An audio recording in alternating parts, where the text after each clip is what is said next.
Friends, I must complete this work. I have to complete this work. I must complete this article.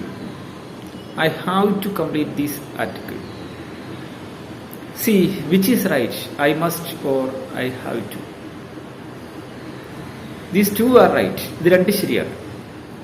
But there is a large meaning change. There is a major meaning change here.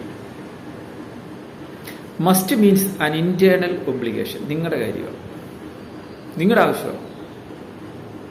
But have to is an external obligation.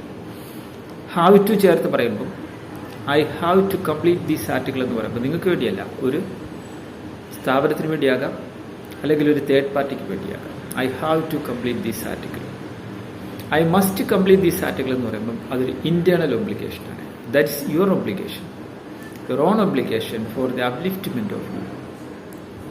അപ്പം must നിങ്ങളുടെ വേണ്ടിയുള്ള ഒബ്ലിഗേഷനും have to മറ്റാർക്കെങ്കിലും വേണ്ടിയുള്ള ഒരു external ഒബ്ലിഗേഷനുമാണ്. Right?